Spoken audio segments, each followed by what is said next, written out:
প্রিয় মাধ্যমিক 2025-এর ছাত্রছাত্রীরা যারা মাধ্যমিকে খুব ভালো রেজাল্ট করতে চাও, আজকে তোমাদের পশ্চিমবঙ্গ মধ্যশিক্ষা পর্ষদের যে নমুনা প্রশ্নটি, যে নমুনা প্রশ্ন ভিত্তি করে এত বছর ধরে প্রশ্ন হচ্ছে, সেই নমুনা প্রশ্নের উত্তর সহ আজকে আলোচনা করব। জানি পরীক্ষা এসে গেছে, তোমাদের খুব কম সময়ের মধ্যে আমি অবজেক্টিভ প্রশ্নগুলো প্র্যাকটিস করে দেবো। বাকি সব কিন্তু তোমাদের পিডিএফ আকারে টেলিগ্রাম চ্যানেল লিঙ্কে তোরা t.me/bagis education এটা ডেসক্রিপশন বক্সে থাকবে, সেখান থেকে তোরা চলে আসবে। সমস্ত নোট সাইজ অ্যান্ড গাইড তোমার সম্পূর্ণ বিনামূল্যে পেয়ে যাবে। তো আমি বাগিস স্যার জানা উচ্চ মাধ্যমিক স্কুলে বাংলা শিক্ষক, প্রচুর ছাত্রদের এত বছর ধরে বোর্ডে র্যাঙ্ক করাচ্ছে, তোমরাও করবে। প্রপার গাইড মেনে চলো। আজকে চলো, যারা একটাই কথা বলতে চাই, যারা আমার পরিবারের সদস্য আছো, মোস্ট ওয়েলকাম।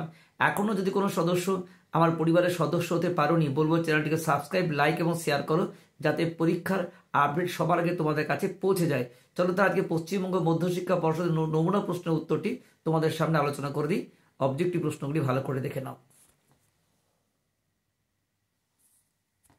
তারপরে প্রশ্ন দেখো, 1.15 যোগী বাক্যের অংশগুলি এই অপশনের মধ্যে স্বাধীন হবে, অপশন ক। তারপরে প্রশ্ন 16, নিচের কোনটি কর্মকর্তৃবাচের উদাহরণ? উত্তর হবে ঘন্টা বাজে, এই অপশনের মধ্যে। প্রশ্ন 1.17, বিস্মিত হইল বালা, বাক্যটি কি? উত্তর হবে কর্তৃবাচ্য। এবার দেখো তোমাদের যে এসে কেউ প্রশ্নগুলো আছে, সেগুলো উত্তর প্রশ্নগুলো আগে তো বলে দিই তোমাদের কাছে। শুধু এটাই জানা ছিল না, কোনটা জানা ছিল না? তপনের। কোনটা কার জানা ছিল না? উত্তর, নতুন মেশোকে দেখার আগে পর্যন্ত তপনের জানা ছিল না তাদের মতো সাধারণ মানুষও লেখক হতে পারে। উত্তর হচ্ছে হরিদা বলেছেন, বিরাগী হয়ে টাকা স্পর্শ করলে তার ঢং নষ্ট হয়ে যাবে। হরিদার এই কথার সঙ্গে তর্ক চলে না। 2.1.3 নম্বর প্রশ্ন, যাকে খুঁজছেন তার কালচারের কথাটা একবার ভেবে দেখুন। কালচার বলতে কি বোঝানো হয়েছে? উত্তর হবে কালচার বলতে পোশাক পরিচ্ছদ, আচার আচরণ এবং চারিত্রিক বৈশিষ্ট্যকে বোঝানো হয়েছে। প্রশ্ন 2.1.4, ইসাবের মেজাজ চড়ে গেল, কি কারণে ইসাবের মেজাজ চড়ে গিয়েছিল? উত্তর হবে কালিয়া অমৃতকে ধরে ছুঁড়ে মাটিতে ফেলে দিয়েছিল বলে ইসাবের মেজাজ চড়ে গেল। 2.1.5, নদের চাঁদ ব্রিজকে অপ্রয়োজনীয় মনে করেছে কেন? উত্তর, নদের চাঁদের মতে নদীর মুক্ত প্রবাহকে ব্রিজ দিয়ে বন্দি করা উচিত নয়, তাই ব্রিজকে সে অপ্রয়োজনীয় মনে করেছে।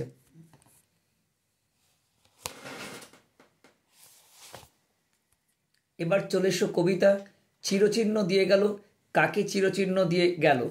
উত্তর হবে দস্যুদের পায়ের কাটামারা জুতোর তলায় আটকে থাকা বিভৎস কাদার পিণ্ড, যা আসলে আফ্রিকার ইতিহাসে চিরকালের অপমানের দাগ রেখে গিয়েছিল, তাকে চিরচিহ্ন বলা হয়েছে।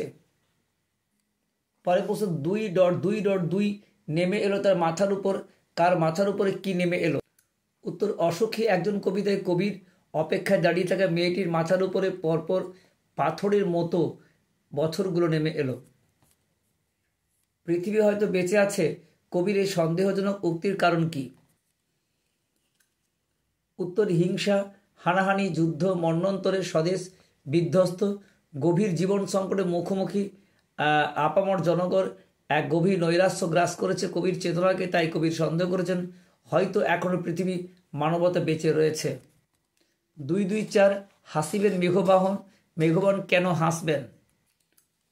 উত্তর, বীরপুত্র মেঘনাদ বেঁচে থাকতে পিতা রাবণ যুদ্ধে যাবেন, মেঘনাদের এই কথাগুলো, এই কাপুরুষতা দেখে মেঘবাহন ইন্দ্র হাসবেন।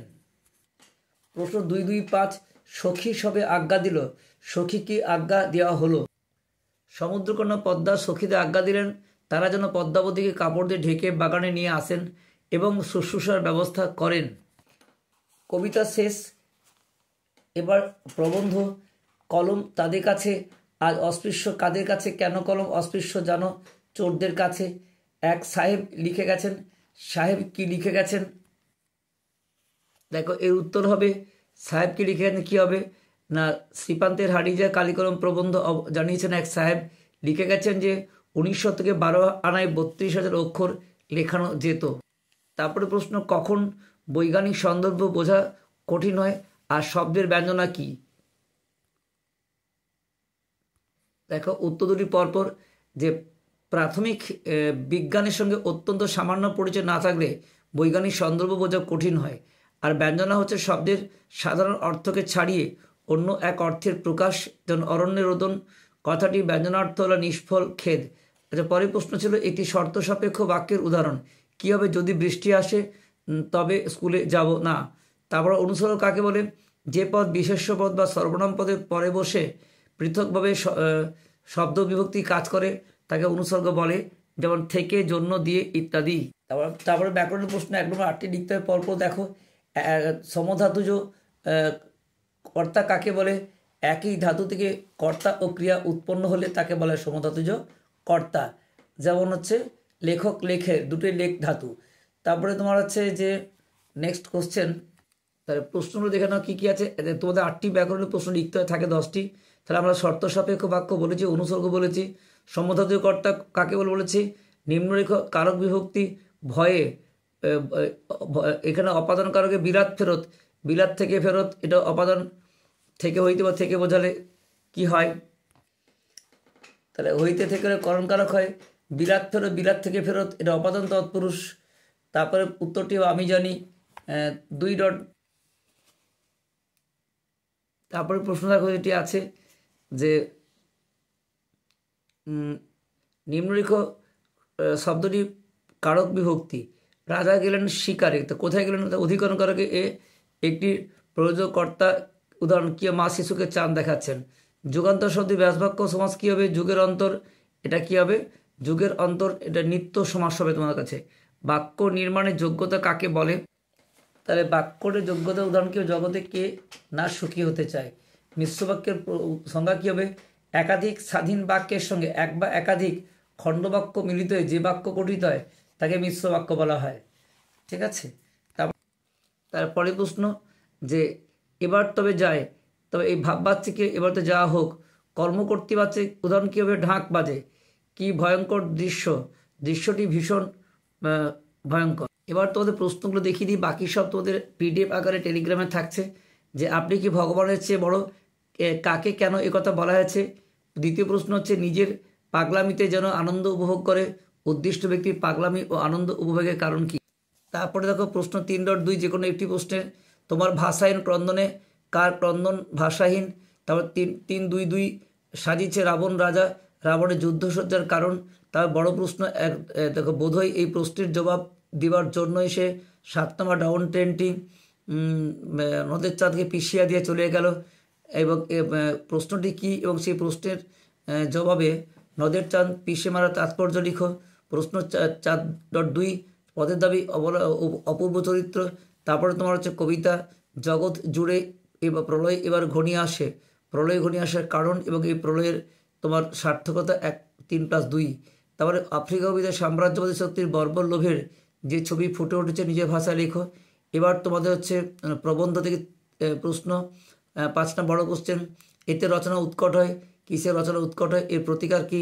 তারপরে 6.2 কালী কলমের প্রতি লেখকের ভালোবাসা কীভাবে ফুটে উঠেছে। তারপরে নাটক থেকে সিরাজ চরিত্রের আলোচনা করো। ওর সঙ্গে অথবা কোশ্চেন আছে আজ বিচারের দিন নয় সৌহার্দ্য স্থাপনের দিন, কে কাকে কোন প্রসঙ্গে উক্তি করেছে, বক্তার এমন উক্তির কারণ কি? তারপরে কোনি থেকে তোমাদের 2টো প্রশ্ন করতে হয়। ফার্স্ট কোশ্চেন 8.1 এটা বুকের মধ্যে পুষে রাখো, কি পুষে রাখার কথা বলা আছে, সে পুষে রাখার প্রয়োজনীয়তা কি? 8.2 সাঁতারু অনেক বড় সেনাপতির থেকে বক্তাকে অনুসরণ করে বক্তৃটির তাৎপর্য বিশ্লেষণ করো। তারপর প্রশ্ন কমলেশ্বর ভয়ে অদ্ভুত করুণ একটা আবেদনের মতো শোনালো, কমলকে তার স্বরকে করুণ বলার কারণ কি? তারপরে দেখো তোমাদের বঙ্গানুবাদ, বাংলায় অনুবাদ আছে man is animal which is much weaker than other animals. তাহলে মানুষ একটা জীব, which is much weaker than other animal, মানুষ এমন একটা জীব যা which is much weaker than other animal, অন্যান্য প্রাণীদের চেয়ে দুর্বল। He has not the strength of elephant, তার হাতির মতো শক্তি নেই। Not the speed of horse, ঘোড়ার মতো গতি নেই। But he has a mind, তার একটা মন আছে। Such as no another animal has, যেটা অন্য কোনো প্রাণীর নেই। By the superior intelligence man has learn to catch and tame natural forces, the wind, fire, stream and electricity. মানুষ তার সর্বশক্তি বুদ্ধি দিয়ে কি শিখেছে না নদীকে শক্তিকে হাতের বশে এনেছে এবং তার বাতাস আগুন বাষ্প বিদ্যুৎ সবকে কিন্তু সে নিয়ন্ত্রণ করেছে। তবে এটা দেখিয়ে দিচ্ছে একটু। আর এখানে তোমার আছে যে বৃক্ষরোপণে উপযোগিতা নিয়ে দুই বন্ধুর সংলাপ অথবা বিশ্ব পরিবেশকে নিয়ে সংবাদপত্রের উপযোগী প্রতিবেদন। তারপরে রচনা আছে বিজ্ঞান ও কুসংস্কার, আন্তর্জাতিক মাতৃভাষা দিবস, বিশ্ব উষ্ণায়ন ভবিষ্যৎ, একটি ভ্রমণের অভিজ্ঞতা। পুরোটাই উত্তর তোমাদের দেখিয়ে দিচ্ছি এবং এগুলো সব পিডিএফ আকারে থাকছে। এই দেখো সেট ওয়ানের সমগ্র উত্তরপত্রটি তোমাদের আমি দেখিয়ে দিচ্ছি। এটা পিডিএফ আকারে আমরা দেবো একদম আমাদের টেলিগ্রাম চ্যানেলে, সেখানে তোমরা কিন্তু অবশ্যই পুরোটি দেখে নিও। পরীক্ষার যেহেতু সময় এসে গেছে তাই এগুলো আমি পড়ছি না, দেখিয়ে দিচ্ছি এবং পুরোটা পিডিএফ করে তোমাদের আমাদের টেলিগ্রাম চ্যানেল আছে সেখানে কিন্তু পুরোটা দেওয়া আছে। তো ওইখানে প্রিন্ট আউট করতে পারো, নিজেরা লিখে নিতে পারো, প্র্যাকটিস করতে পারো। শুধু দেখে না, পুরো উত্তরটা তোমাদের কিন্তু আছে। যতগুলো প্রশ্ন বলা হয়েছে সমস্ত উত্তর যা আছে সেটা তোমাদের একটু দেখিয়ে দিচ্ছি এবং এটা তোমাদের টেলিগ্রাম চ্যানেল যারা সদস্য আছো প্রত্যেকে সম্পূর্ণ বিনামূল্যে পেয়ে যাচ্ছ। শুধু তোমাদের যেটা করতে হবে সেটা হচ্ছে টেলিগ্রাম চ্যানেলে তোমার আসতে হবে, কিংবা আমাদের একটা হোয়াটসঅ্যাপ নাম্বার আছে সেখানেও তোমরা যোগাযোগ করতে পারো, সেটা সেই নাম্বারও দেওয়া আছে। তোমরা বাড়িতে বসেই গাইড পেতে পারো। পরীক্ষা যেতে এসে গেছে, শেষ মুহূর্তে তোমরা এটা কালেকশন করে নিতে পারো। সব প্রশ্নের উত্তরগুলি পরপর তোমাদের দেওয়া আছে খুব সংক্ষেপে এবং যথাযথ উত্তর। সব উত্তরই টু দি পয়েন্ট এবং ফুল মার্কস পাওয়ার মতো তোমরা কিন্তু গুছিয়ে সুন্দর করে লেখা আছে, এগুলো তোমরা কালেকশন করে নিতে পারো। এদের রচনা তোমাদের একটি পরপর দেওয়া আছে, পরিবেশ নিয়ে রচনা। তা বৃষ্টিমুখর দিনের অভিজ্ঞতা নিয়ে তার রচনা পরপর দেওয়া আছে। এখানে দেখে নাও। আদরীয় সংবাদপত্রের গুরুত্ব, এটাও দেওয়া একদম পয়েন্টস অফ পুরোটা তোমার দেখিয়ে দিচ্ছি তোমার। এবং কন্যাশ্রী প্রকল্প, এটাও তোমাদের দেওয়া আছে। কন্যাশ্রী প্রকল্পের পয়েন্ট আকারে সব দেওয়া আছে, এটা তোমরা কালেকশন করে নিতে পারো।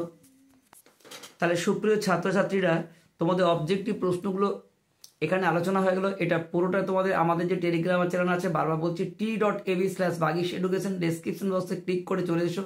এই পুরোটা তোমরা ভালো করে দেখে নিও এবং খুব দ্রুতগতি কম সময়ের মধ্যে আমরা অবজেক্টিভ প্রশ্ন প্র্যাকটিস করলাম। বাকি পুরো উত্তরটা তোমাদেরকে দিয়ে দিলাম যাতে তোমাদের কম সময়ের মধ্যে বিষয়টা অধিগত করতে পারো। মাধ্যমিক পরীক্ষা 2025 প্রত্যেকের সাফল্য কামনা করে শেষ করছি।